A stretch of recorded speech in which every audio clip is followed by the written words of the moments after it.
Good evening and welcome back to uh, week 10 of the problem solving session to Introduction of Fluid Mechanics course. And in this week, we will be discussing about the conservation of angular momentum and discuss about non-inertial reference frames, and how to deduce the Reynolds transport theorem for this kind of non-inertial reference frames or accelerating reference frames. So, uh, as you know, an inertial reference frame is told to be a reference frame that is either stationary or moving with a constant velocity.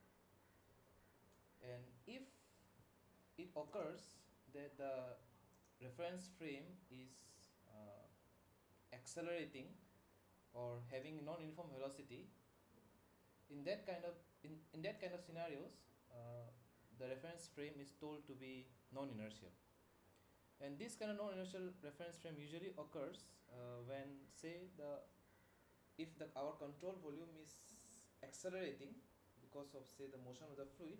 An accelerating motion is generated and our coordinate system is attached with the control volume. In that kind of scenarios, the control volume is said to be a non-inertial control volume.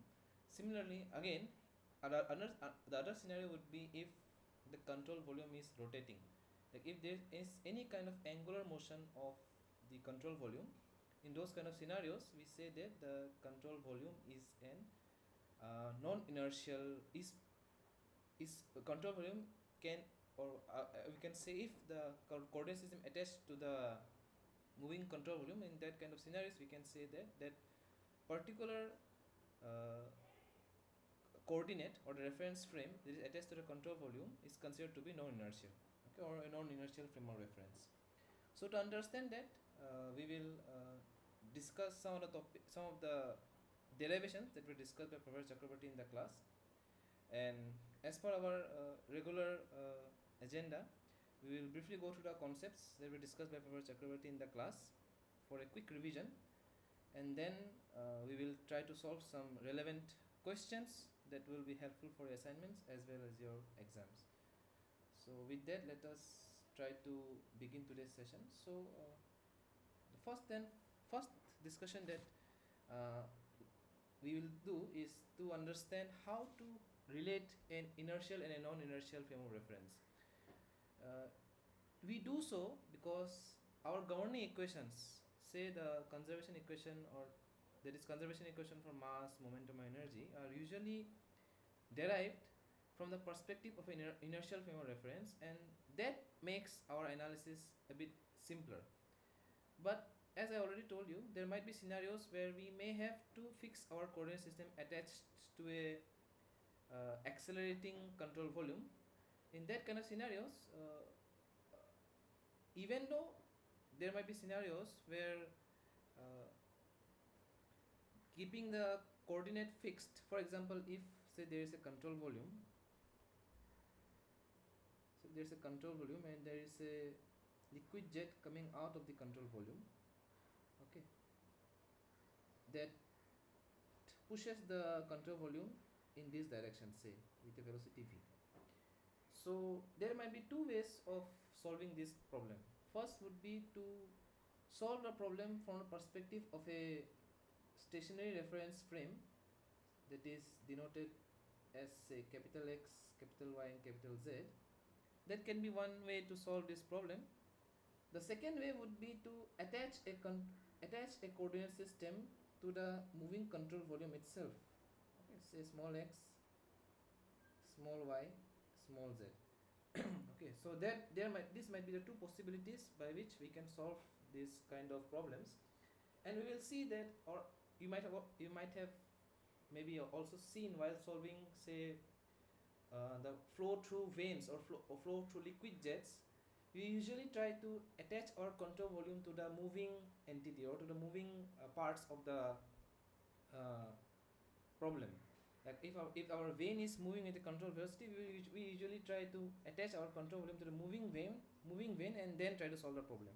So there are scenarios, I'm just trying to say it because there are scenarios where we find that attaching the coordinates with the moving control volume makes the problem much simpler. So, but the problem arises that if we do that and say the moving control volume is now accelerating or showing non-inertial behavior, then our analysis have to be changed or have to be modified accordingly to take into account the non-inertial reference frame. So that's why we need to find a relation. We will try to find a relation between the inertial and the non-inertial reference frames and see how the governing equations change when we are trying to solve a problem in a scenario where our coordinate system is moving along with a non-inertial control volume. Okay, or I must say the precise way to say it would be our coordinate system is attached to an accelerating control volume, which makes the coordinate system non-inertial. Okay, I think I should not mix up the words to confuse you. Okay, so we will do the same thing. Let us consider two coordinate systems. Say this coordinate system, which is the fixed one or the inertial coordinate system denoted by capital X, capital Y, capital Z, and say the entity that we want to measure is now attached to a accelerating or rotating coordinate system, which is the non-inertial counterpart, okay, denoted by this small x, small y, and small z. Okay, and let A be the entity that we are trying to measure. And let us assume that along with the non-inertial motion that might be linearly accelerating, let us assume that along with that, let us assume that our coordinate system, the non-inertial coordinate system, is also rotating with the angular velocity omega. Okay, let us consider both the scenarios so that we can generalize our relation.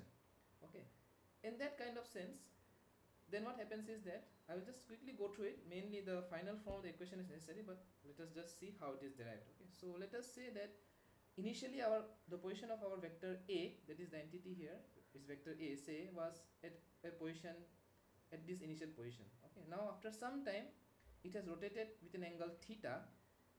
Okay, rotated to an angle theta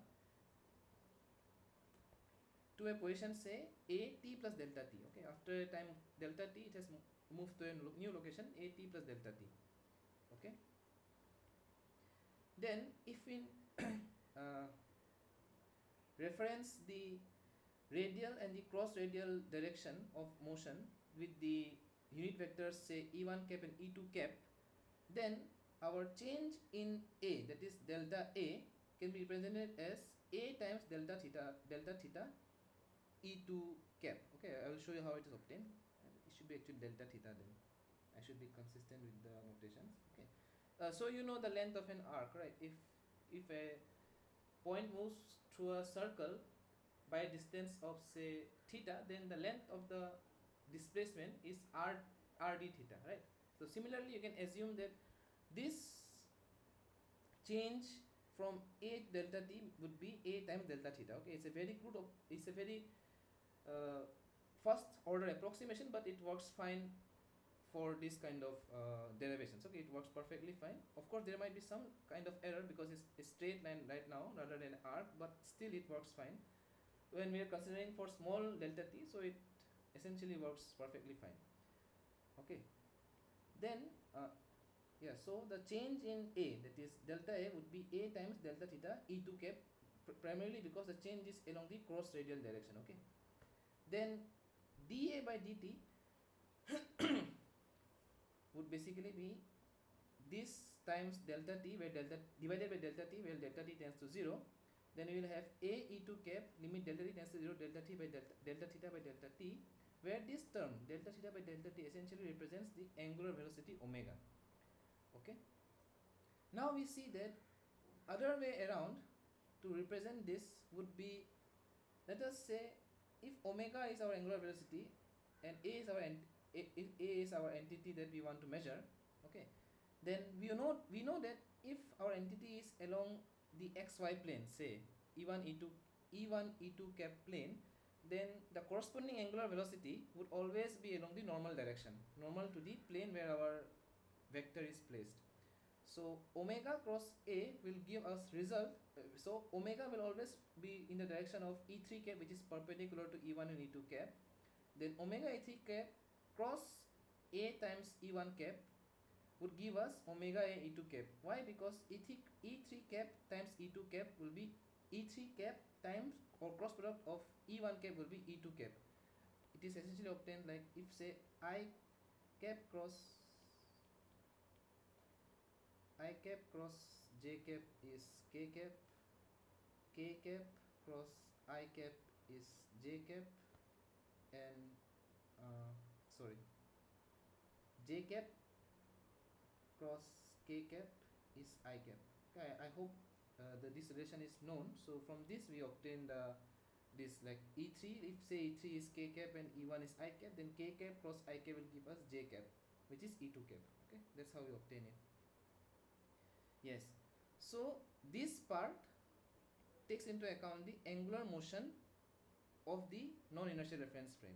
And as I mentioned, if we assume that this non-inertial reference frame shows both translational, that is linear motion as well as angular motion, then the total change in A with respect to a inertial reference frame would be, say, dA by dt with respect to the inertial reference frame capital XYZ would be dA by dt small xyz plus omega cross A, where omega cross A basically takes into account the angular effects of motion.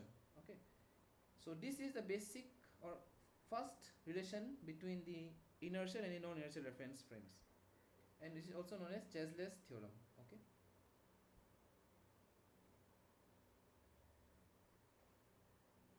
so I hope this is clear till now. Then I would like to proceed further. Okay, if it's fine, then I would like to proceed further.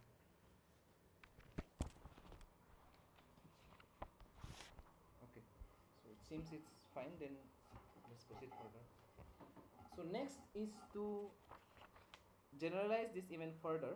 Okay, we will see how we can find the acceleration. So we have found the velocity. Say if A is the displacement, then dA by dt basically gives us the velocity. So this gives us the relation between like how the change of velocity from the inertial and non-inertial reference frame can be obtained.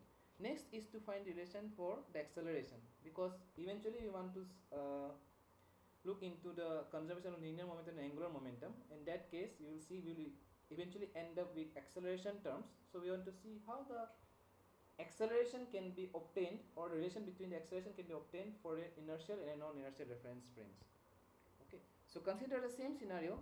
Let P be the point of interest in the non-inertial reference frame, that is in a small xyz coordinate system, which is at a distance of say r from the origin of the non-inertial reference frame. Okay, and let us assume that, not assume, like let us consider that point P is at a distance of capital R from the origin of the inertial reference frame.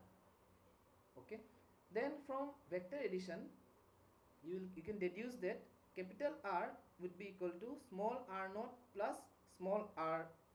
Okay, you can easily see from the triangles law of vector addition, this small r naught plus small r would give us capital R. Okay, which is a vector addition. Okay, then we know that from the first derivation that we obtained, Vxyz, that is velocity with respect to the inertial reference frame, is basically equal to dr by dt with respect to the capital XYZ, that is the inertial reference frame, would be r naught dot plus r naught plus omega cross r. Okay, so this part we have essentially obtained from the Chasles theorem. Okay, because small r is the entity with respect to the non-inertial reference frame. So if we want to find the time derivative of that part, it will have the translational part, that is r dot xyz, and the angular part, okay, that is omega cross A. In this case, replace A by small r would be omega cross r. Okay, so this is r dot obtained from Chasles theorem. Okay,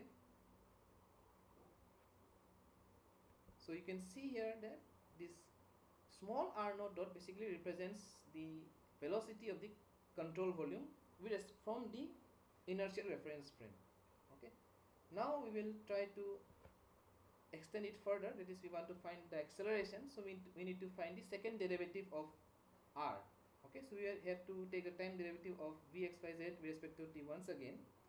So we will see time derivative of vx y z, or I must say v capital x y z. Just to reiterate, capital x y z means the inertial frame and small x y z means the non-inertial frame. Okay, so dv by dt would give us capital A x y z, that is equal to d square r by dt square with respect to capital x y z. That would be second time derivative of r naught, that is r naught double dot, plus now the interesting part, now it is we have to find the time derivative of both these entities, but these two entities have to be treated separately and have to be obtained using the Chasles theorem. Okay, because we need to find these entities with respect to the inertial reference frame. Okay, so it might be a bit confusing, but let me know if it is confusing. I will try to go as slow as possible, but if it is not understandable, please let me know. So let us take the first part. So again, this would, if we replace, let me go back. Yeah, so if we replace even a bit further, I guess, yeah, if we replace here a by r dot xyz, you will get what we want to obtain, right? So dr dot xyz with respect to capital xyz would be dr by dt with respect to small xyz plus omega cross r dot xyz. Okay, just replace a by r dot xyz, you will get this. Similarly, you again replace capital A by omega cross r, then you get d by dt of omega cross r with respect to small xyz plus omega cross r. Okay, simple, no complication. I feel till now there is no complication. Okay, then what we do is we just rearrange the terms a bit more. Okay, so what we will do is this will give us r double dot xyz, then omega times r dot xyz. Okay, this, the second term here is the bit complicacy. What we have to do, we have to use the chain rule of differentiation. First differentiate omega with respect to dt, and then differentiate r dot by dt and r by dt, and then keep omega as constant. Okay, just simply because the chain rule works fine across the cross product, so it's not, I think it's understandable. Then this term will become omega dot cross rxyz plus omega cross r dot xyz. Okay, simple chain rule. Okay, then just what to say, keep all the terms together. Okay, bring all the terms together, then you will end up with a bit long equation that shows us the relation between the acceleration for inertial and non-inertial reference frames. So we get capital A for capital xyz to be equal to r naught double dot plus r xyz double dot plus 2 omega dot r dot xyz plus omega dot r xyz plus omega cross r. Okay, let me tell you what these individual terms really mean. So r naught double dot, as we didn't apply Chasles theorem here, so you understand by now that because this we measured from the inertial reference frame. If I go back to the diagram, r naught was measured from the inertial reference frame. So r naught denotes the acceleration of the control volume. Okay, this is a linear acceleration. Then r double dot with respect to xyz denotes the acceleration of the particle under consideration related to the control volume. Okay, that is the inertial for the non-inertial reference frame. Okay, then the third term is your Coriolis component of acceleration. Okay, so this is the interesting part.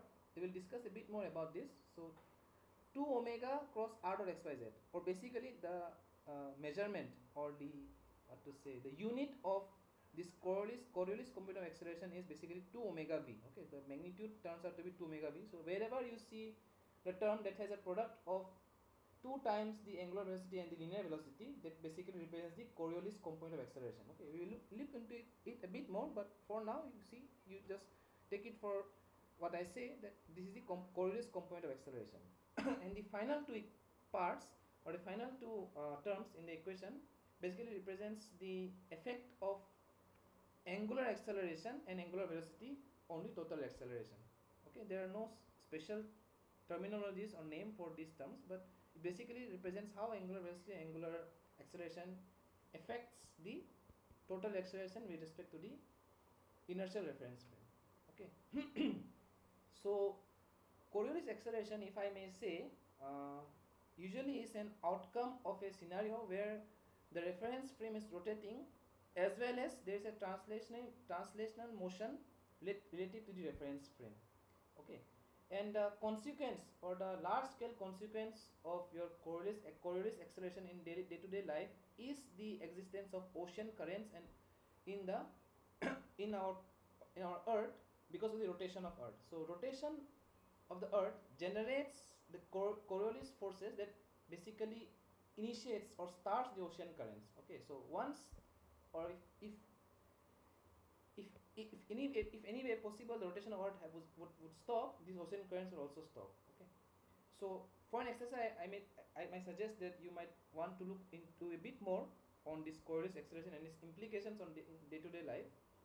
So you may want to look into it. Okay, the other application that I personally remember is in the, actually it's a very interesting part that I first learned about it when I studied about this motion of, or in theory of machines. Like there was a scenario where we study the motion of what to say, that a cutting tool where the cutting tool moves in a way in a rotating reference frame, where the cutting tool has a translation motion over the rotation of the frame that generates the Coriolis component of acceleration. Okay, I'm just not able to recall it perfectly, but there also we see the Coriolis acceleration. Because why? Because that tool had both rotational motion that initiated the or that caused the linear motion of the tool,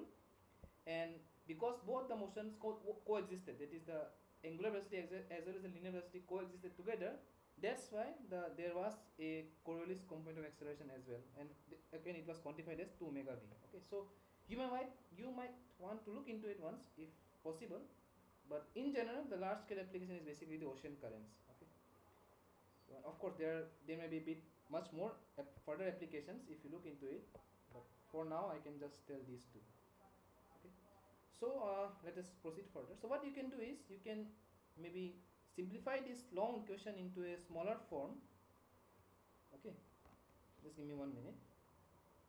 In a smaller form, where you can write a capital XYZ to be equal to a small xyz plus a relative. Okay, where a relative takes into account all the other acceleration components, it is r double dot xyz plus the Coriolis component of acceleration and the angular velocity part. Okay, that is what we have shown here. Okay,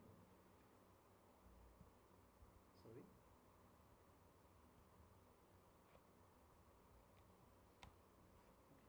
So just give me 1 minute. I will continue. Okay, just give me 1 minute. So if there's any doubt till now, you might ask. You might write in the chat. It's also completely fine. If it's fine, then maybe we'll proceed further. Just give me 1 minute.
really sorry I had to urgently take a call. Sorry for that. Okay, I'm really sorry. If there's any doubt, you can ask again. I'm sorry I had to go. I'm really sorry. So if there's any doubt, you can write in the chat box or you can ask also, no problem. So okay, so you can ask anytime. Let me proceed further if it's all right. Yeah, as I mentioned, just to reiterate, you can simplify or just condense this large equation just to simplify our problems into writing a capital XYZ as a small xyz plus a relative part. Okay. Yes, which where a relative includes these terms. Okay. So now we see how we can find the RTT for the generalized case where we apply RTT for the conservation of linear momentum, where now our reference frame is non-inertial. Okay, though we want the equation with respect to an inertial reference frame, but it might happen that our control volume is attached to an exciting reference frame. That's why it's a non-inertial reference frame. Okay, let's see what happens, what changes happens to the classical form of the conservation equation for linear momentum. Okay, let's see what happens. So this is again the canonical form of the Reynolds transport theorem. Okay, so what we need to do is we need to replace this small n with capital N by m times vxyz, where we can see v small xyz represents that the velocity is measured from a non-inertial reference frame. Okay, that's what makes this derivation interesting. So let's see what implication does it have. So just replace this and again replace small n by vxyz. Quite simple. So we get dmv xyz d by dt of mv xyz is equal to rho by rho t of volume integral of rho v xyz dv plus surface integral of rho v xyz times v xyz dot n cap d. Okay, quite simple. I think there is no confusion here.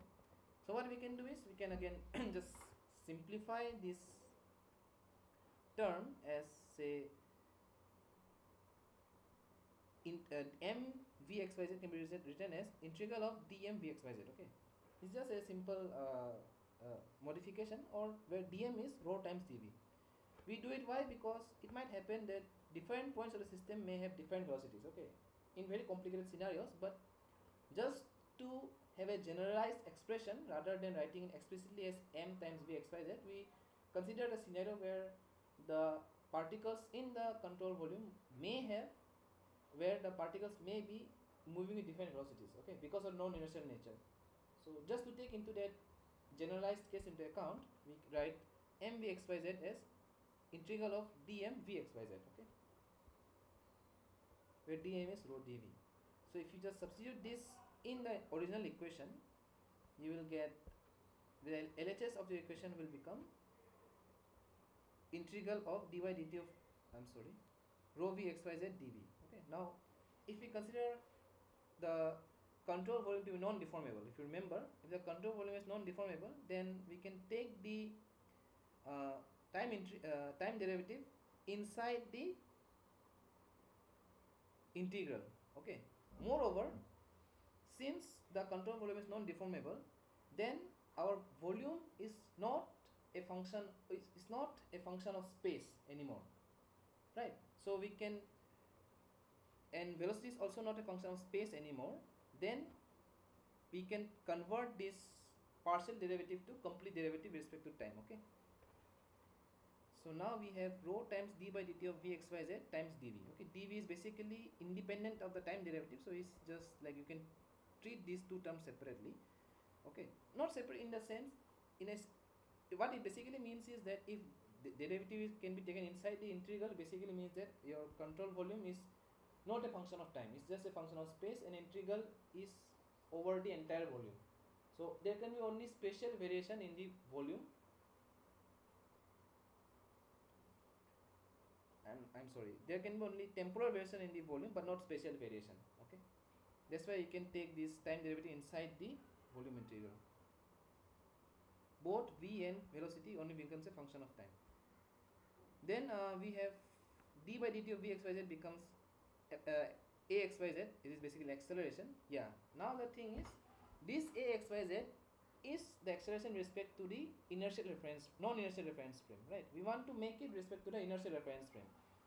And we know that from this equation, if I go back, sorry for scrolling up and down so many times. So from this equation, we know that we can obtain that a small xyz would be a capital xyz minus a relative. Okay, that's what we get here. So we just substitute this in this equation. So we get integral of rho times a capital xyz minus a relative times dv. If you just segregate these two parts, you get integral of rho this integral minus this integral. Okay, and this integral, it is integral of rho xyz dv, where it is now capital xyz, basically represents the net force acting on the control volume. Okay, and we know that when the limit delta t tends to 0, the net force acting on a system is basically the net force acting on the control volume. Okay, that we already discussed in the previous class. So this basically represents the total force acting on the control volume, FCV, of course measured from the inertial reference frame. The second part represents that this additional new term, okay, which is integral of rho times a relative dv, which will remain as such, but just the integral will now be done over a control volume, because we know that as delta tends to 0, this system approaches the control volume approach.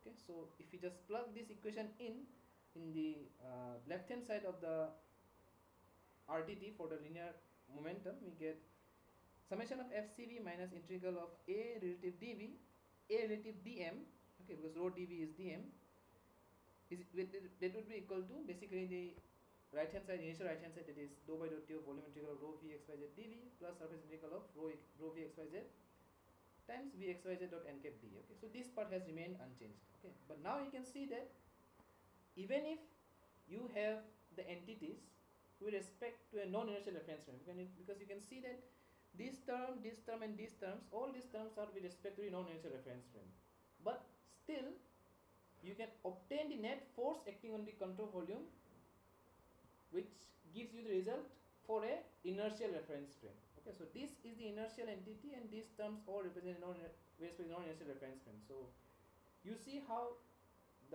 basically the canonical form of the momentum conservation remains the same, but you just get a new additional correction term, that is a relative. Okay,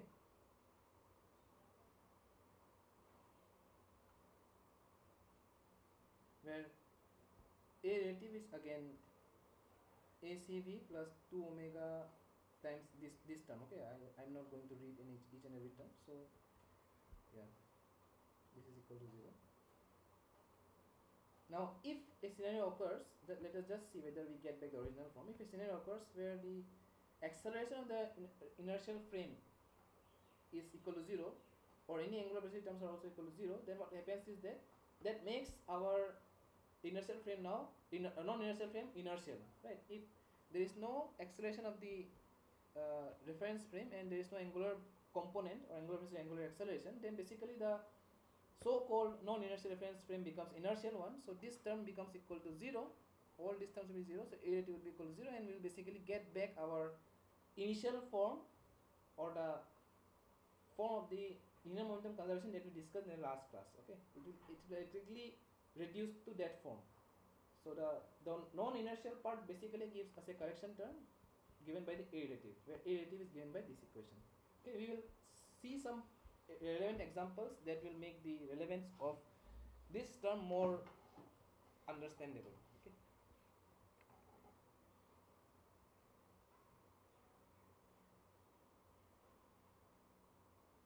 So I hope this is clear till now. Okay, if yes, then maybe we can take an example. It is motion of a rocket. So let us, I think this was discussed in the class, but still let us just go through it briefly.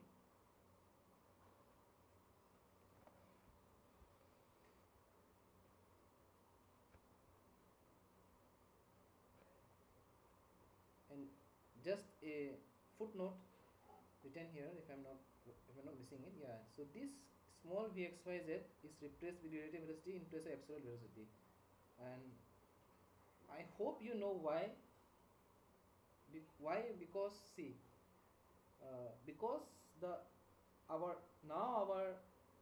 coordinate system is attached to the uh, moving control volume. So when you do that, you will eventually see that the velocity where we measure basically becomes the relative velocity rather than the absolute velocity. Okay, or you can say with respect to the moving reference frame, the relative velocity of the fluid and the control volume becomes its absolute velocity. Okay, so I think we will take one example, then it will make it much more clearer. Okay, because let us see the motion of a rocket as an initial example. So why we take this example is again primarily because of the fact that in the case of motion of a rocket, this first of all, the motion of a rocket goes under acceleration. Okay, so if we attach our coordinate system with the moving rocket, which has the initial acceleration, boost of acceleration to move it out of the Earth's atmosphere, then since it has the accelerating motion, that's why if a coordinate system is attached to the rocket, that inertial frame basically becomes a that coordinate basically becomes a non-inertial reference frame. Okay. Secondly, the other interesting thing is that the mass of the rocket again is not conserved. Why? Because I should not say not conserved. The mass of the rocket also changes with time. Why? Because since if you know that the solid rocket boosters or the SRBs that basically includes the fuel in the rockets usually burn out when they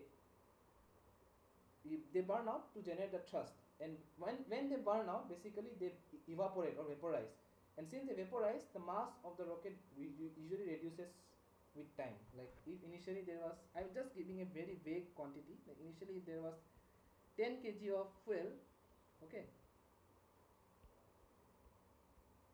then once it burns out, like 5 kg of fuel is burnt, then the total mass of the rocket also changes because 5 kg of the fuel is burnt to generate the required acceleration. Okay, why this is important? Because in general cases, say in the case of vehicles and motorcycles also, there also basically the fuel burns out, but since the mass of the vehicle is much more larger than any kind of change in the total mass or fuel when generating the motion, we usually consider it to be of constant mass. Ideally it shouldn't be considered as constant mass, but we just consider it to be constant mass because the proportion of the change in fuel and the total mass of the vehicle is very there's a huge difference in that category. The mass of the vehicle is many times larger than any change in the amount of fuel in the vehicle. But in the case of rockets, a considerable amount of mass of the rocket is constituted in the fuel. So when we measure it, the amount of fuel that is burned to generate a thrust to move the rocket out of the Earth's atmosphere is almost comparable with the mass of the rocket, or sometimes even larger than the mass of the rocket. I'm just saying, like, if any one of you is a rocket expert might know more than me, but I'm just saying the vague approximate scenario, like that's the scenario basically. So their change in the mass of fuel is almost comparable to the mass of the rocket. Okay, and that's why we need to take into consideration the change in the mass of the rocket while it's motion. Okay, so we also take that into account. Okay, now let us see how we can model this motion of rocket by applying this transformed or modified conservation equation for linear momentum. Okay, so we know we take the control volume to be surrounding the rocket, and we attach our coordinate system attached to the moving rocket. Okay, so the velocity of the control volume would be along the upward direction because that's where we want to send our rocket. The drag force against the atmosphere would be along the opposite direction given by capital D, and the velocity of the fuel ejected out or burned out of the rocket that generates the thrust is given by VE, okay, related to the rocket, and ME is the rate of mass flow of the fuel coming out of the rocket. Okay, So that's the case. Now we simply apply the modified form of conservation of linear momentum. So we get this equation: summation of f is equal to integral of dm a relative will be equal to 2 by dot t of volume integral of rho v x y z dv plus surface integral of rho v x y z times v x y z n cap dot dA. Now let us just replace the relevant terms in the equation. Just give me 1 minute.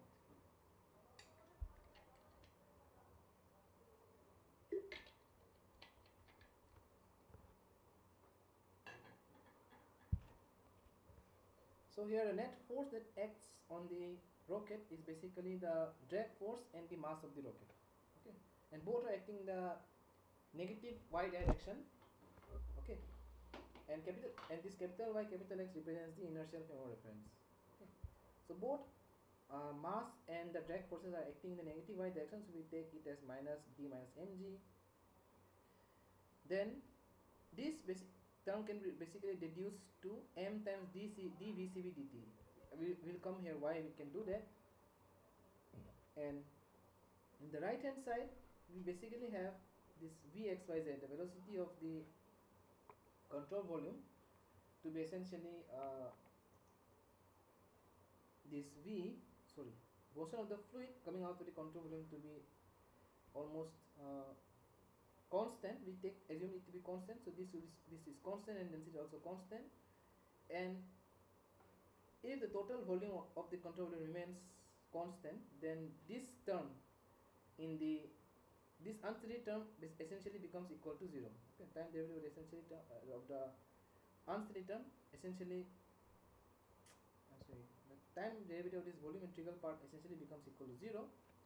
Okay, then we are only concerned or left with the momentum flux term. Okay, so vxyz again is minus v, because this is the velocity of fluid coming out of the control volume. Then this total term basically represents the mass flux of fuel coming out of the control volume. Okay, so now if we just again we need to discuss why this term can be reduced to this form. Let us see why.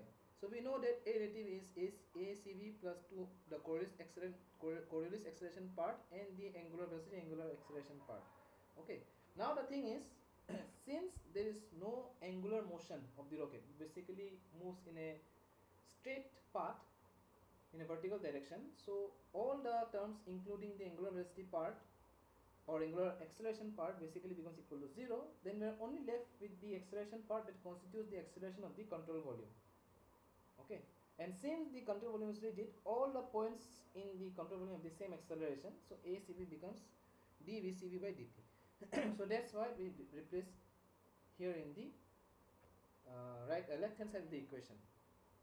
Okay, so now if we just plug in all the terms together, where we get minus d minus mg minus m times dcv dt to be equal to minus m dot e times v. Okay, now let us see how we can replace the value of m in this equation, because m is something that we don't know. Okay, we need to find the value of m. Because m is changing with time, we need to, that's why, because m is a function of time, because as I already told you, m changes with time, so we need to find the expression for m as well now. Okay, so let us see what we can do. So again, I think I disregarded my own principles, like I just directly started with the momentum conservation part rather than looking into the mass conservation. So let us see whether mass conservation gives us some idea or not. So since mass is a scalar quantity, any change of coordinate system does not really affect the mass conservation equation. So mass conservation equation basically remains the same. So we have dou by dot t of rho d volume integral rho dv plus the surface integral of rho v xyz dot n cap dot dA. Then we know that this term basically gives us the mass flux m dot e, and this term basically gives us the, and since this volume is essentially constant, the control volume is not deformable, we can take the time derivative inside the control inside the volume integral, and since there is no special variation of the volume integral, because of the there is no special variation of the volume of the control volume, it essentially remains constant. So we can again change the time derivative to a complete, the partial derivative of respect to time to a complete time derivative. Okay, sorry for being a bit, I think, unclear, so I'm just wanted to make it clear. Okay, so that's why, since VCV is not deformable, we can change the partial derivative to a complete derivative. Okay, so we have d by dt of mcv to be equal to minus m dot e. If we carry forward the integral, we have our mass of the say the control volume changes from, say, m0 to m. Like, say, initially at t equal to 0, our mass was m naught, and say at t equal to t, at any time t, our mass is, say, capital M. The integral would be from m0 to capital M, and time integral would be from 0 to t. So we'll have m minus m naught to be equal to minus m dot e times t, or m would be equal to m0 minus m dot e minus m dot e t. Okay, this expression, or or we can just simply replace this value of capital M in equation 1. So we'll get minus d minus m0 minus m dot e t times g minus m0 minus m dot e t times dvcv dt will be equal to minus m dot e v. Okay, and Professor Chakraborty also added a very important observation, that essentially this drag should also be a function of time. Okay, why? Because velocity is also changing, right? So drag will also should change, but for simplicity we are just taking drag to be constant for now. But in ideal scenarios, drag should also be a function of time. Okay, but if you want to simplify the problem a bit further, what we can do is, if we just disregard the drag altogether, then we can obtain an expression for the velocity of the control volume. Okay, so if we just disregard the value of drag, then we can just rearrange the equation to write dvc by dt to be equal to m dot eve divided by m0 minus m dot et minus g. Okay, you can see, if you rearrange this equation, you will eventually end up with this equation. Okay, now if we take the integral of, just take the time derivative in the right hand side and just take the integral in both sides, eventually we will end up with an expression of vcv to be equal to minus ve times natural log of m0 divided by m0 minus m dot et minus gt. Okay, so this expression basically gives you the expression for the variation of the velocity of the rocket, where the mass of the rocket also changes because of the burning of the fuel, and it is accelerating while going out of the atmosphere of going out of the Earth's atmosphere. Okay, again this expression comes out with many approximations. First of all, disregarding the drag altogether. Okay, again assuming that the velocity of the fuel that's burning out to remain constant. So this approximation, when we apply this approximation, this is the final form of the velocity of the rocket.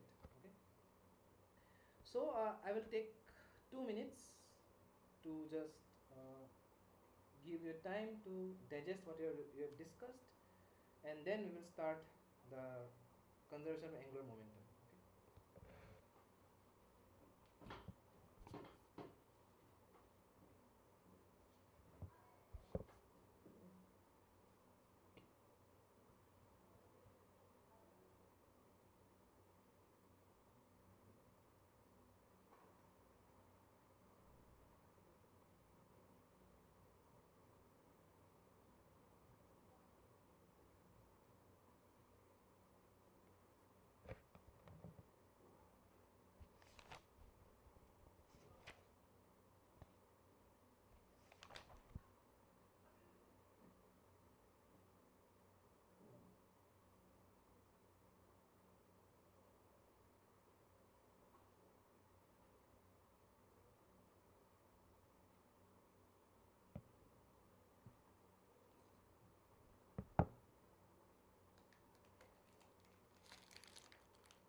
Okay, so I think we can start our discussion, or I must say resume our discussion. So now we look into the conservation of angular momentum.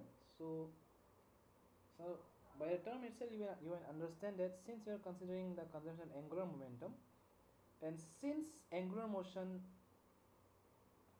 essentially generates a non-inertial perspective to the motion, like for example, if we are considering a control volume to be rotating and we attach our uh,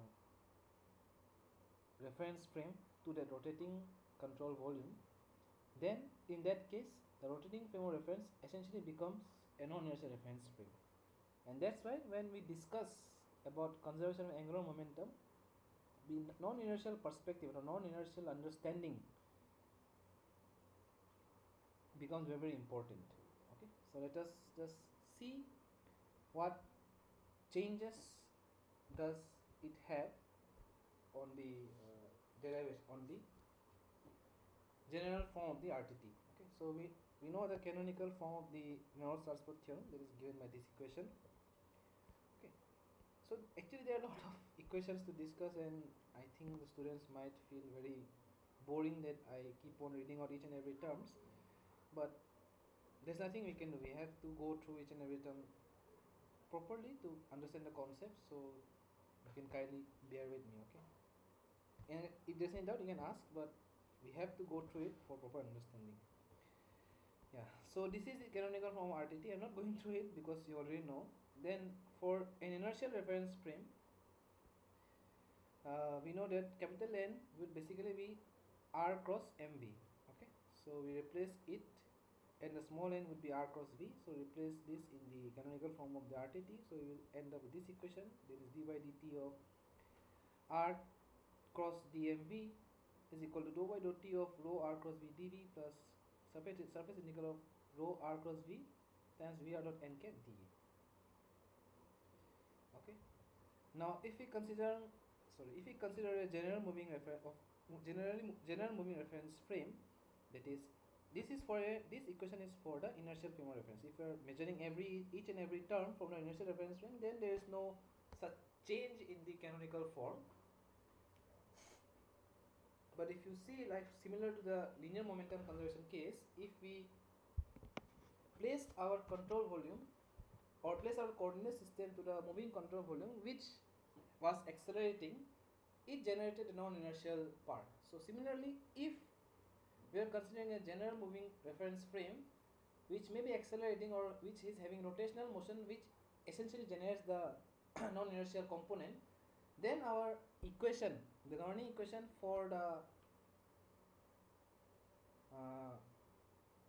conservation of angular momentum is given by this form. So you can see we have summation of all the moments and is the the external moments acting on the control system minus the control volume minus the volume integral of dm times r cross relative acceleration would be equal to dou by dou t of rho times r cross v xyz, where now v xyz is measured from the non-inertial reference frame. Okay, times dv plus the surface integral of r cos v xyz times v xyz dot n cat dA. Okay, so this v xyz, this small xyz, as you can see here, is measured from the non-inertial reference frame. Okay, so this is the equation that is under consideration, and let us try to apply it to a very day-to-day,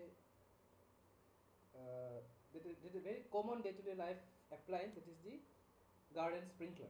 Okay, so we'll apply that and see how the understanding of the conservation of angular momentum helps us to understand the motion of the garden sprinkler. Okay. So take the following geometry into consideration. Okay,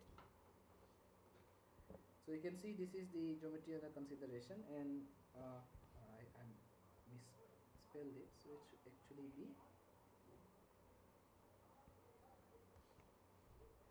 capital Y, capital X, and reference frame attached to this. I think I can use a green color.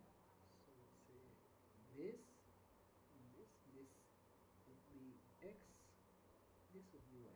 Okay, so there are two reference frames. Capital XY is the inertial frame, small xy is the non-inertial frame. Okay, and again we also represent the direction of the radial direction, the coarse radial direction. So, and we consider that the sprinkler is in a horizontal plane and the density of water in this case is constant. Okay, so in right now we consider that there are no external moments acting on the sprinkler, but primarily because of the approximation that the spring, we assume that the friction the piston is moving over a frictionless pivot.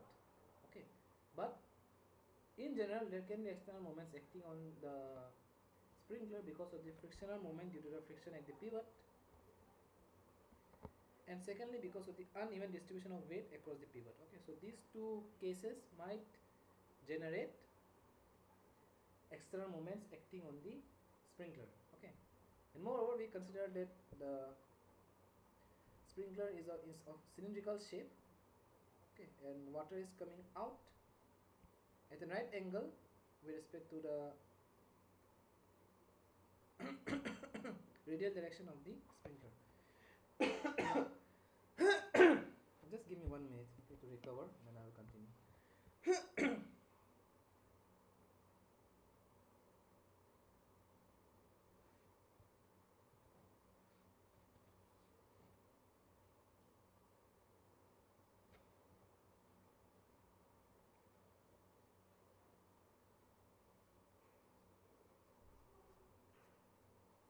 So by radial direction I mean that this along the x direction and the horizontal direction is the radial direction, and or basically radial in the sense that this sprinkler will basically be moving, right? So our r direction will be moving along with the sprinkler.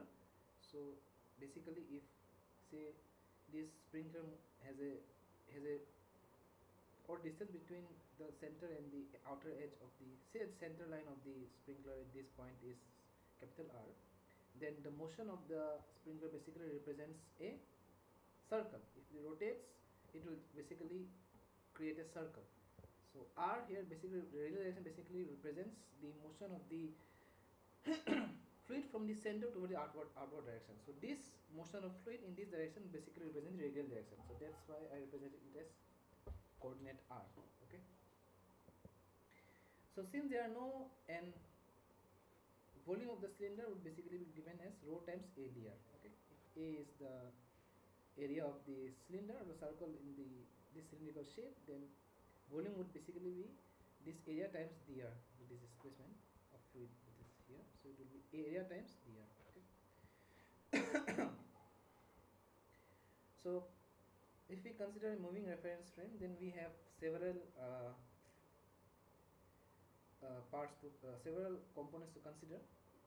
Since we will have a relative part because it's a non-inertial reference frame because it's rotating, and moreover now the angular velocity parts will be non-zero because the inertial frame is essentially rotating, so rotating part would be there.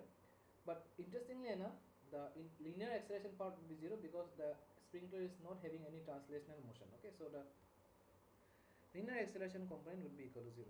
So let us see how to find these terms. Okay, so let us consider omega to be omega k cap. Of course, if the motion of the fluid is along the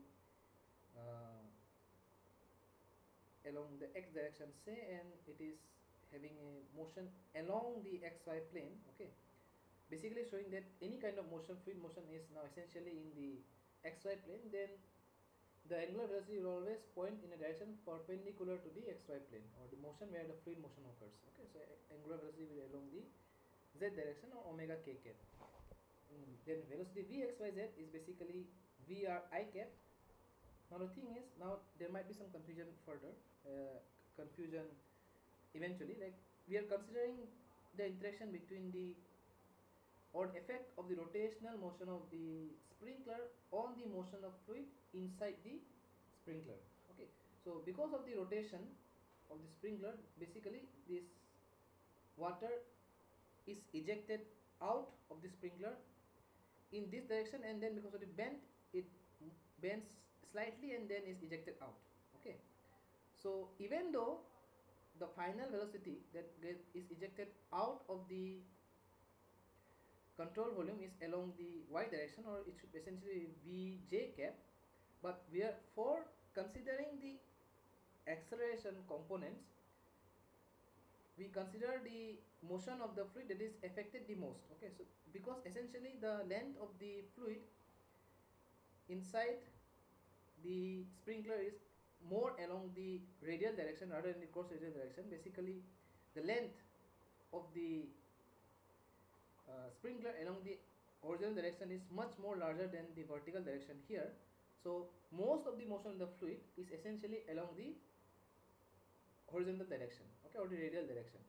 I should essentially say the radial direction, but since in this case the radial direction is essentially aligned with the x direction, so we can say the most of the motion of the fluid is along the horizontal direction or the radial direction. Okay, and the interaction between the rotation of the sprinkler along at the at the pivot and the ejection of the fluid out of the center of the pivot is what that essentially generates the Coriolis component, not the final velocity coming out of the control volume. And that's why for computing the Coriolis acceleration, we essentially take the velocity, the dominant velocity that is along the I cap direction in this case.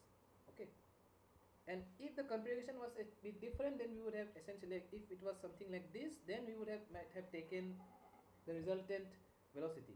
Okay, but since the most of the motion of the fluid is along the radial direction and in this particular case along the I cap direction, so we take VR as VR I cap, okay, and R as R I cap in this particular case. Okay, then omega dot will be omega dot k cap, because angular acceleration will be along the same direction as the angular velocity. So this is basically time derivative of angular velocity, right? So time derivative of the angular velocity would be omega dot k cap along the same direction. So A relative can be deduced as 2 omega times Vxyz, 2 omega cross Vxyz plus omega cross R plus omega dot cross R. Okay, or we'll have 2 omega Vr j cap. You can check out the cross product and its terms, minus omega square R I cap plus omega dot R j cap. Okay, you can replace all these terms in this equation and see how the final form is obtained. Okay, so you can essentially see omega k cap Vxyz Vr I cap. So k cap cross I cap will essentially give you j cap, so you get a j cap here. Omega cross R. Okay, let us see omega cross R first. Omega cross R. Omega is along k direction, R is in y direction. It will give us j cap. Omega is again along k direction. Then k cap cross j cap will give you minus I cap. So this is minus I cap. Then omega dot is along the k cap direction. K cap cross I cap will give you j cap. Okay, simple. You can apply a similar analogy in the other calculations. Okay. then we have to find the cross product of this with respect to the radial vector r, right? So r cross a relative would be, again, r is along the I direction, so I cross j will give you k cap and I cross I will give you 0, so this component is 0, and I cross j cap will give you k cap. Okay, so we have r cross a relative as 2 omega r vr k cap plus omega dot r square k cap. Okay, so if you just substitute this in this equation, okay, let me go back. Oh, I'm sorry, it's not written here actually in the angular momentum conservation equation. Basically, if I go back, basically in this equation, so you will have minus of r cross a relative times dm, or minus of volume integral of 0 to r 2 omega r vr plus omega dot r square rho a dr. Okay, then if you simplify it, you will get the final form of the integral will give you this term. Okay. Now let us look into the right hand side of the equation. Let us see how we can reduce it. Okay, so the unsteady term again interestingly becomes 0, because since control volume here is non-deforming, okay, this is not a function of time, and this velocity is again also considered to be constant and not a function of time. Of course, it can have a spatial variation, but it's not essentially varying with time. So v xyz is not a function of time. So since both this and other terms are not a function of time, so this term essentially becomes again equal to 0. So again we are again reduced to the momentum flux term. Okay, now the interesting thing is, now here v x y z we have to take the velocity at the boundaries. Okay, at the boundaries of the control volume. So r vector would basically be r I cap plus a j cap, because let me just show you how it's obtained. So let me go back. So here it is, the exit is at this point, right, at a distance of say r from the x from the origin along the x direction at the distance of r, and along the vertical direction is the displacement of a. So essentially displacement is this, correct, which in the vector notation can be represented as capital R I cap plus a j cap. Okay, and velocity at this exit is vr j cap, where vr is along the y direction. Okay, you know that while considering the control volume part or the control volume analysis, the velocities at RTT are essentially the velocity at the flow boundaries. Okay, that's what we need to know. So r vector would be r I cap plus a j cap, and v would be vr j cap. Okay, and this term essentially again gives us the total volume flow rate from the exit of the sprinkler. So if, let me just go back again, sorry for going to and fro again. So if the net volume flow rate from the sprinkler is q, and there are two exits here, of course the physics is symmetrical, then the net volume flow rate coming out of one of the exits would be q by 2, right, q by 2. And since we are only considering the half of the sprinkler, then the net volume flow rate coming out of this would be q by 2. So we'll have RHS to be rho times r I cap plus a j cap cross vr j cap, this would be vr j cap, times q by 2. Okay, and if you carry forward the cross product, you will have rho vrr times q by 2 k cap. Okay, because j cap cos j cap will give you 0, so we'll only have this and this term. Okay, now if you combine both 1 and 2, you will eventually end up with this equation. It is minus rho a omega vr r square plus omega dot r cube by 3 to be equal to rho vr capital R times q by 2. Let us consider it to be equation A. Okay, keep this equation in mind. So we obtained this from the Fourier inertial reference frame. Okay, I hope this is fine till now.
Okay, so now what we can do is maybe we can take some problems. I hope this question is clear till now. So what we can do is we can take some problems for our better understanding, and then maybe we can end the session, today's session. Okay, so what I will do is maybe in the next class I would like to take one more, just one more portion. It is trying to derive the same equation for the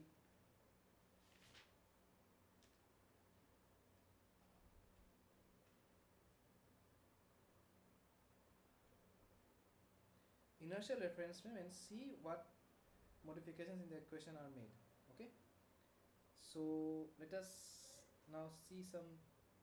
So what we will see, eventually we'll end up with the same equation. Okay, so that's what I wanted to show you. Okay, but maybe we can do it in the next class, but for now let us take some problems. Okay, so the first question is, let us just see, the first question in hand is a, again, just to reiterate, since there are very few students today in the class, so what I will do is I will just discuss the problem, and when you will start to solve the, when you try to solve the solution, maybe you can pause the video at that moment, try to solve the solution, and then start the video again just to compare your and my answers. Okay, I'll do that for the sake of saving time for all of us. And just to reiterate, I'm just skipping this derivation, not because we are not having time, but primarily because I'm having a bit of confusion in the derivation. Okay, I think it's understandable. I have a bit of confusion in this derivation. Okay, so just again, sorry for that part. So just to ensure it, I will just derive this equation in the next class at the very beginning quickly and try to compare the results with this equation number A. Okay, I'm extremely sorry for that. I can go forward with the discussion, but right now I am having a bit of confusion, so please don't mind.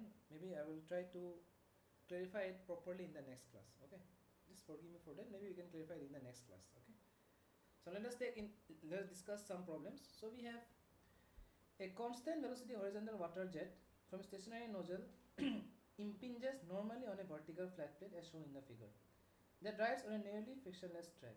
As the water jet hits the plane, it begins to move due to the water force. Which of the following options is correct? Okay. So it is, the water jet hits the moving vehicle or cart, and then this cart is not moving, it was initially stationary, and because of the water jet this cart starts to move in the right direction. Okay, so which of the following options will be correct? The acceleration of the plate remains constant, the acceleration of the plate increases, there is no acceleration of the plate as it moves with constant speed, acceleration of the plate decreases. Okay, so you can tell me which of the following options is correct. Okay, so we see that total force that acts on the plate can essentially be given as F equal to m dot v. Okay, or we can write m dot is rho a v dot v, or rho a v square, where v is the relative velocity between this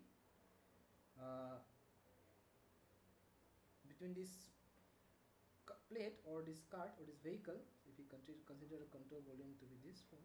Okay, the relative velocity between this vehicle and the water jet. Okay, now you see that if the nozzle is stationary, if the nozzle is not moving, okay, if the nozzle is stationary, that's the most important part, nozzle is stationary. Okay, is stationary, and because of the force of the nozzle, the vehicle starts to move in the right direction. Now what would happen is that since the nozzle is stationary, and of course the water jet is not of infinite strength, then the relative velocity between, because of this control volume moving in the right direction and this nozzle being stationary, the relative velocity between the water jet and the control volume or this vehicle reduces. Okay, since this is moving further, the impact of the jet, or the velocity of the relative velocity of the jet and the control volume would essentially reduce, and that's why the total force will go down. And since we know that acceleration is essentially force by mass, so since the force is going down and mass of the control volume is constant, then the acceleration will also go down. So the correct answer is the acceleration of plate will eventually decrease. Okay, so let us look into the next question. Okay. A 2.5 diameter horizontal water jet as shown in the figure with a speed of Vj is 40 meter per second relative to its ground relative to the ground is deflected by an angle of 60 degree stationary cone, okay, whose base diameter is 25 centimeter. Okay, the water velocity along the cone varies linearly from 0 to the cone surface from the cone surface to the incoming jet speed of 40 meter per second at the free surface. Okay, so velocity here is 0, here it is 40 meter per second. Okay, disregarding the effect of gravity and the shear forces, determine the horizontal force needed to hold the cone stationary. Okay, you need to find this force to hold this cone at this particular location, and you know that because of the impact of water jet on the cone, there will be certain force that will act on the cone. So you need to find the basically you need to find the force that is imparted on the cone by the jet that will give you the force required to prevent the motion of the cone. Okay, so I will give you say 2 minutes to understand the question, and then I will resume the answer. Okay, and for the sake of saving time, anyone viewing the video might pause the video at this point, and then we will resume our discussion. Okay. Pause the video, and then I will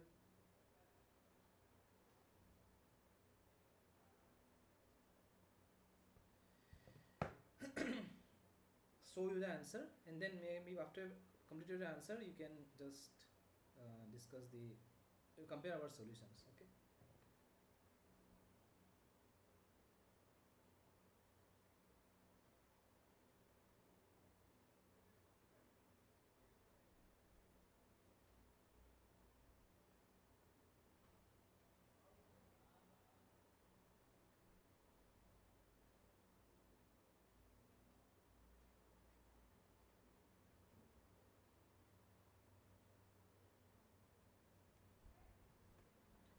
Okay, so if the question is clear, so maybe we can discuss the solution. Okay, sorry for rushing it, but since there are very few viewers, I think it's only feasible that we discuss the solution, and maybe the students or the other viewers might just compare the solution once they want to do it, solve them. Once they solve themselves, they can just compare our solution from the video. Okay.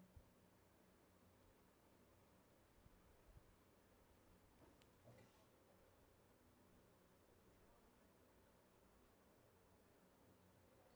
So this is the diagram. Okay, so this is a cone, and this is the velocity of the jet varies from 0 to 40 meter per second at the free surface of the jet. Okay, so we can easily apply the mass conservation to see what we do we get any idea or not. So for mass conservation, you will get the I'm sorry.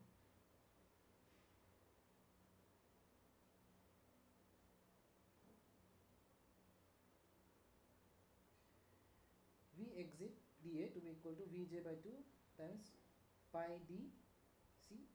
Okay.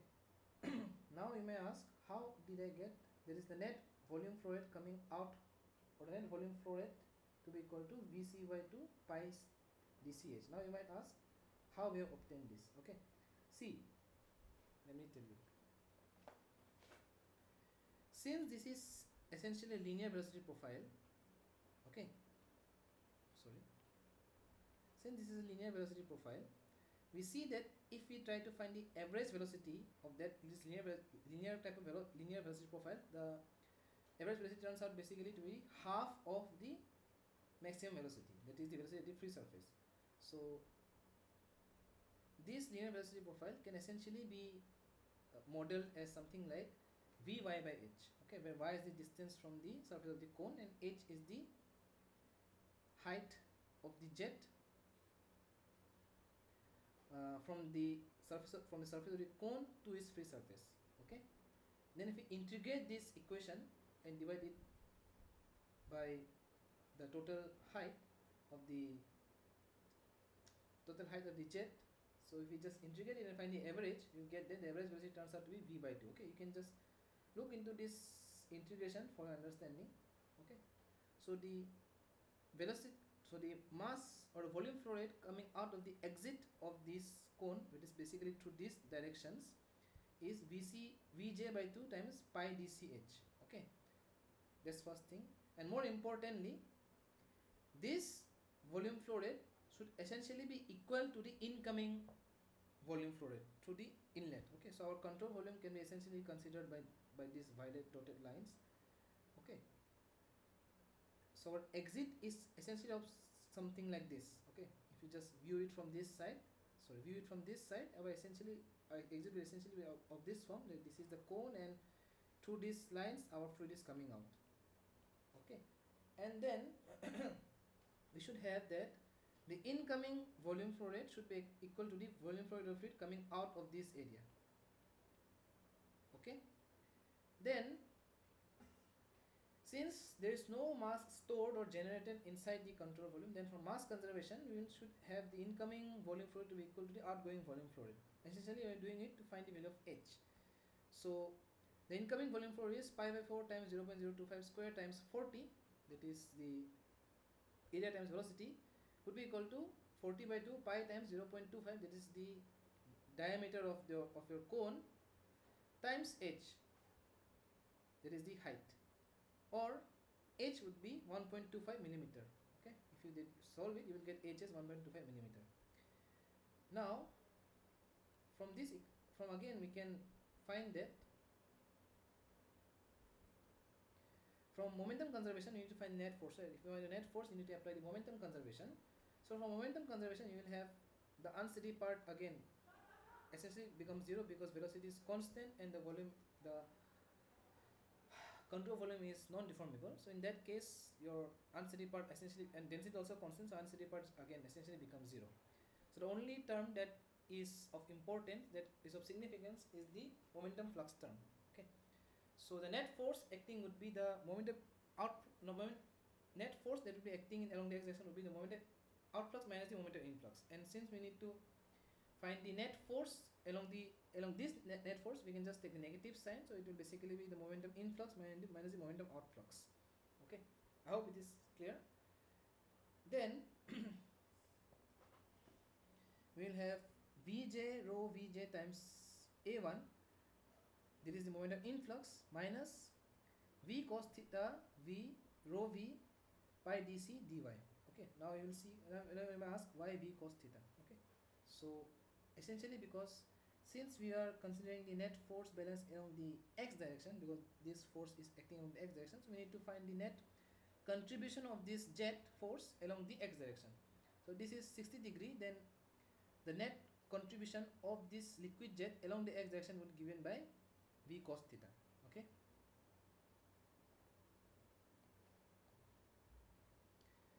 that is, so our rho is constant and V is V cos theta, and our net volume flow rate, that is basically this Vr dot n cap dA term is given by this equation. So our velocity is V, and pi dc dy is basically the area of the exit, area of the jet at the exit.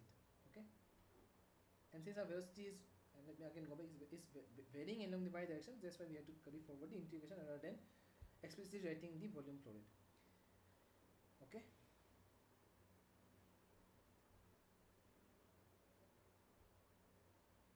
I hope this is, you might look into it. If you can then ask if there's any confusion. Okay,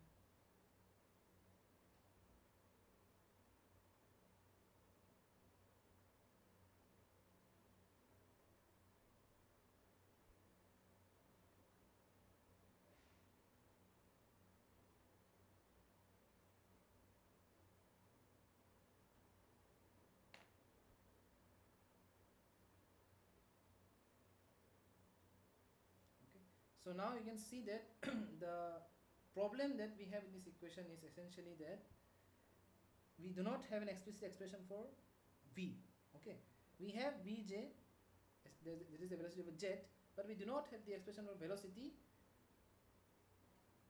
at the exit. Okay, we do not have the expression of velocity v. Okay, so what we can do is, maybe we can just try to apply the boundary conditions and see whether we can get an expression for v. Okay, so what we have is that since the velocity profile, since the velocity variation, and here v is the velocity variation. Okay, the functional variation of the velocity in this particular area. Okay, we need to find the equation of this velocity profile to carry forward this integration. Okay, that's why we want to find that equation.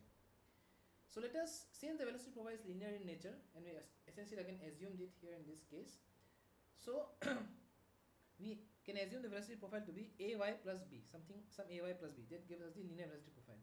Now if we apply the boundary conditions, at y equal to 0 our velocity is equal to 0, and at y equal to h velocity is equal to vj.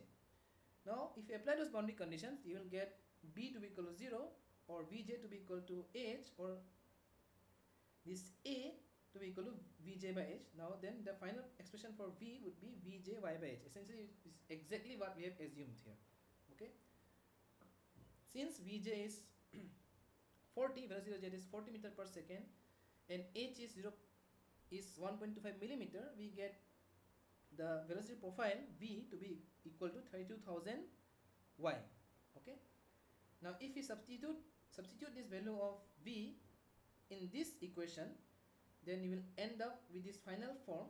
Okay, that is rho v square a1 minus rho v square pi dc h square by 2 times 1 by 2.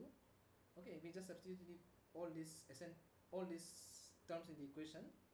Then the final value of the net force that is required to keep the cone in its place is given by 523 Newton. Okay, so we just substitute the value. Rho is rho is 1000. If not given, rho is 1000, v is 40, a1 is pi by 4 times 25 millimeter, and h is 1.25 millimeter. Okay, if you do that, you will end up with this final expression for force, that is 523 Newton. Okay, so the correct option would be option C. Okay, now let us look into the next question. Okay, water flows through the duct as shown in the figure and is 50 centimeter. Water flows through the duct as shown in the figure and is 50 centimeter wide and 1 meter deep into the paper. Okay, 50 centimeter wide and 1 meter deep into the paper. Okay,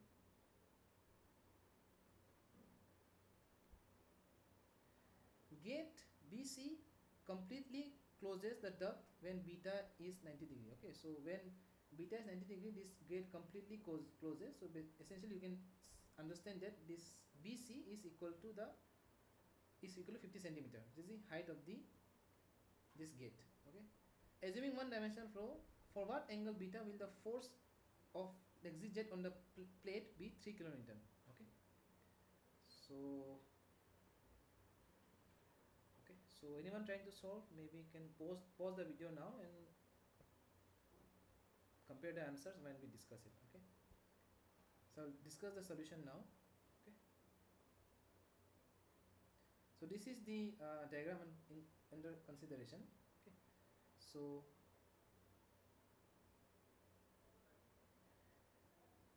the depth of the gate is 1 meter into the paper, so let us just denote it. It is 1 meter, and the height of the channel is 50 centimeter. Okay, I think it's given in the question. Wide, okay, it's 50 centimeter wide. Okay, let us consider to be h1, and hinge is BC, and we know that BC should be equal to h1, that is 50 centimeter. Okay, because at 90 degree this gate completely closes. Okay, I hope this is understood. Then we will have the net force acting on this plate would be basically be m dot j times vj, basically velocity, mass flow rate of the liquid jet striking the plate times the velocity of the jet.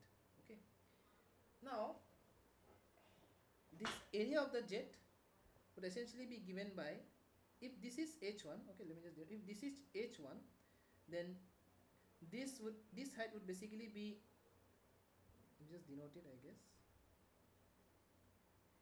This height will essentially be h1 sine beta, correct? Then this height is essentially h1 minus h1 sine beta, correct? So the area, the mass flow rate would be F would basically be rho a Vj square. Okay, so we need to find the velocity at the exit as well. Rho is rho, a is the depth times this area, that is height, that is h1 minus h1 sine b. Okay, d is the depth. Okay, d is depth, that is equal to 1 meter. Now from mass conservation we will have v1 h1 to be equal to v2 h2, and this, let it be equal to h2. Then h2 is v1 h1 by v2, and we know that v2, sorry, we need to find v2, right? I'm extremely sorry, we need to find v2. So v2 is v1 h1 by h2. So we know that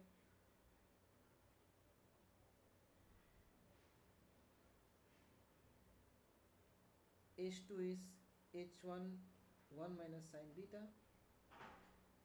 So h1 can cancel. v2 is v1 by 1 minus sine beta. Okay, and v1 is given 1.2 meter per second. Then just substitute this here. Okay, so we will have v2 square to be 1 by 1 minus sine meter whole square times v1 square. Okay, very simple substitution. And if you then rearrange this equation, you will get beta as something like sine inverse 1 minus rho h1 d v1 square by f. Okay, and this f is 3 kilonewton. Okay, so you need to find this angle beta, right? So if you just solve this, substitute the value of rho h1 d and v1 and f in this equation, you will get beta as 49.5 degrees. So the correct option would be option B.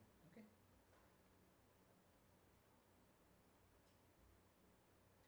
now let us look into the next question. Okay, I think then we can make this question as the last question. Okay,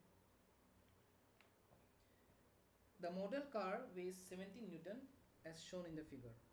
Okay, and it is accelerated from rest by 1 centimeter diameter of water jet moving at 75 meter per second. Okay, neglecting the air drag and wheel friction, estimate the velocity of the car after it has moved forward 1 meter. Okay, so the question is a bit complicated, I know, but let us see whether we can try to solve it or not. Okay, I understand this is a bit complicated question, but and I do not think these kind of questions might come in the exam, but I cannot assure you, but this question is a bit complicated because I feel it's a bit complicated. So let us see whether we can solve it or not. Okay, so anyone trying to solve might want to pause the video now, and I'll start discussing the answer now. Okay, so this is the diagram under consideration. So again, since we need to find let me just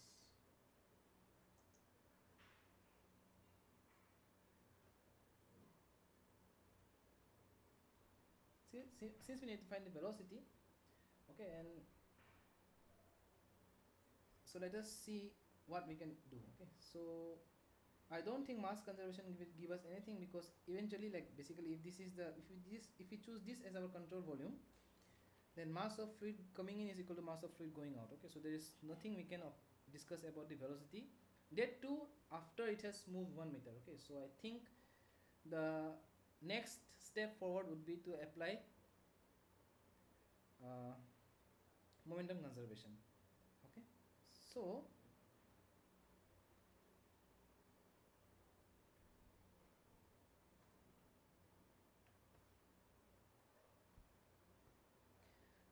since this, if I go back to the question, the essential point is the vehicle is accelerated from it, so it is accelerating, and if we attach our control volume with the moving vehicle, so it becomes a non-inertial reference frame. Okay, so that's why we need to consider the governing equation for the linear momentum conservation for the non-inertial reference frame. So essentially it is almost the same, only difference is that there will be a correction term given by this equation. Okay, so anyone just watching the video for the first time might want to go back in the video where we deduce how this correction term was obtained. Okay, so we have summation of fx minus a derivative times dm. The time derivative part again becomes 0 because velocity is essentially constant across the control volume, density is constant, and the control volume is non-deformable. So the time derivative part essentially becomes 0, and we are again left with the momentum flux terms. Okay, so we will have m car a car minus m car a car, or m dot out. If you just consider in terms of the momentum flux terms, we will have m dot out times u dot out minus m dot in times u dot in. Okay, and if you attach the coordinate with the moving control volume, then the absolute velocity of the fluid becomes essentially equal to the relative velocity of the fluid and the moving jet, okay, coming out of the control volume. So we will have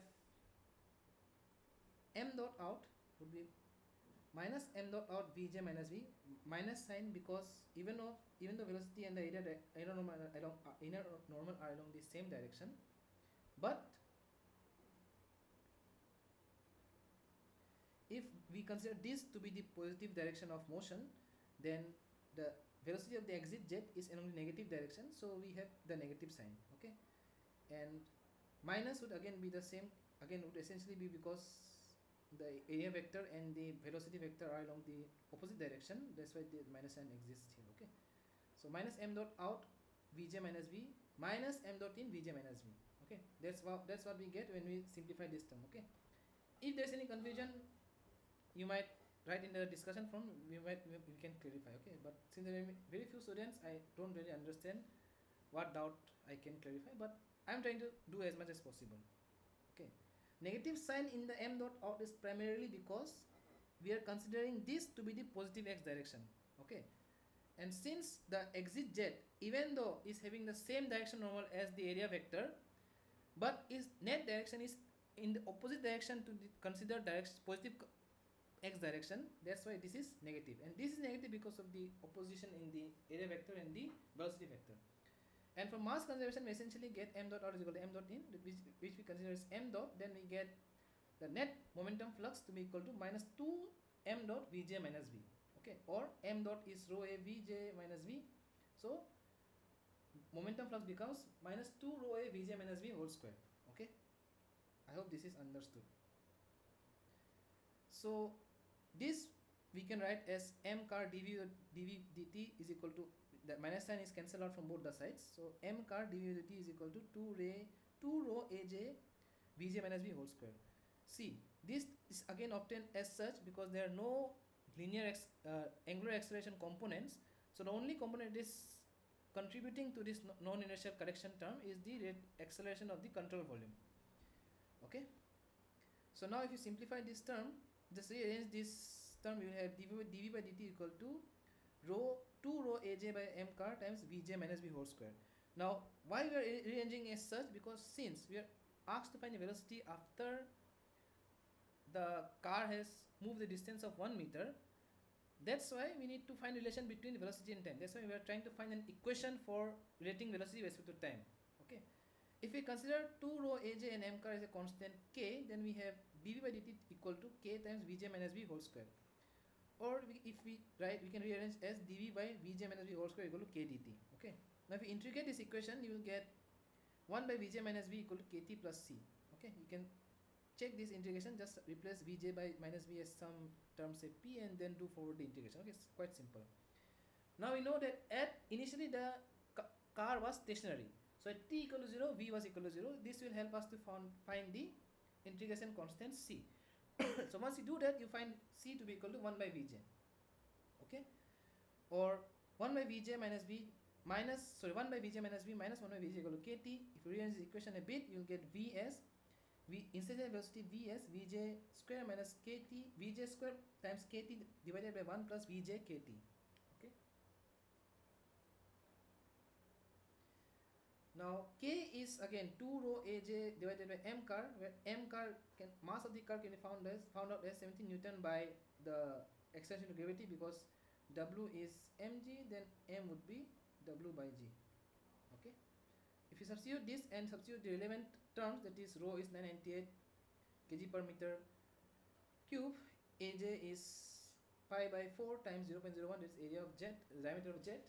If you do that substitution, you will get V as 590 divided by 1 plus 6.785 T. Okay, this is the expression for velocity. Now we know that the displacement S can be found out by integrating this velocity from 0 to T. Okay, if you do that, you will get S. This is a bit complicated integration. Okay, why? Because both the numerator and the denominator are of the same order, and in that case, what we do is basically we divide the numerator by the denominator and see how it can simplify it. So if you do that, if you just if you divide the numerator by the denominator, you will end up with this expression. Okay, I think most of you might already know from the standard integration problems in your class 12, but just for your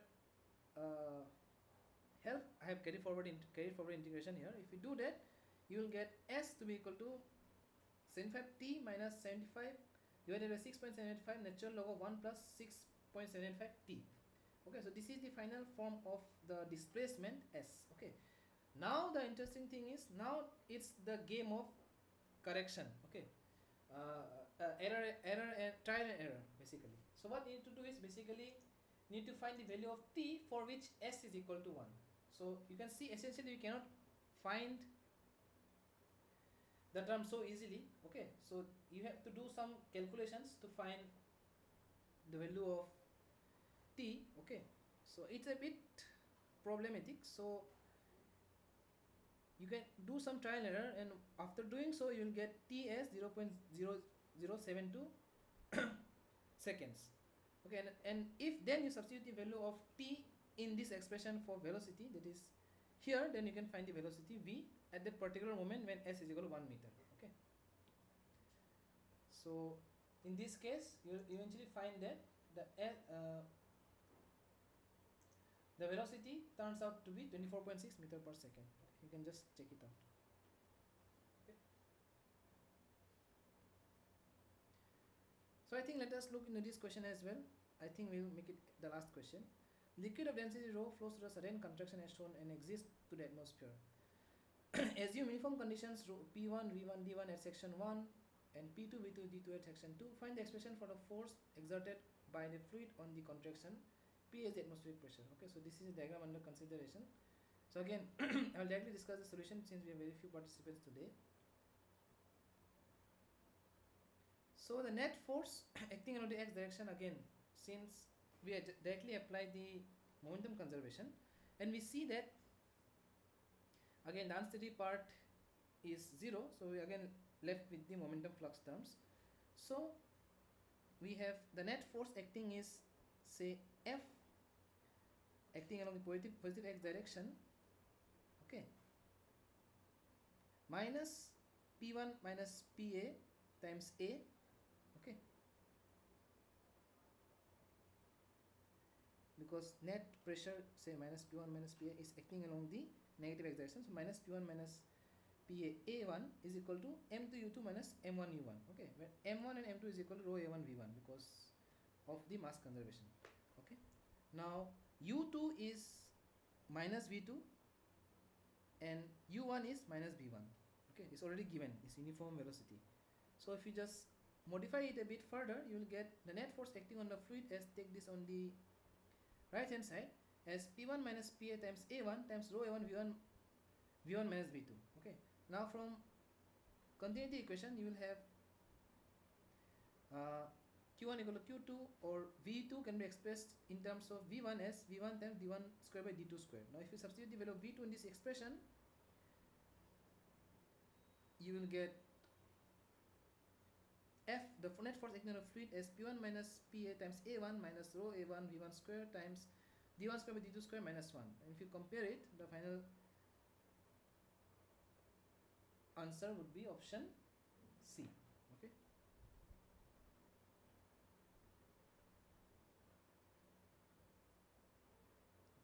So I hope this session was a bit helpful. I think I assume that I might have been a bit like the session might have been a bit confusing, and I also understand it's a bit challenging. I think this is the hardest portion for understanding, personally for me as well, in this course. So I think there might be lots of doubt after watching the video. So I encourage that students ask doubt. We'll try to clarify it. Maybe if you're attending the next session, you can ask the doubt. Moreover, I will also take the derivation of the angular momentum conservation for the sprinkler in the from the inertial frame of reference to maybe make the concepts a bit more clearer. Okay, so that's all from my side today, and thank you and have a great week ahead. Okay, thank you. Let's all meet next week.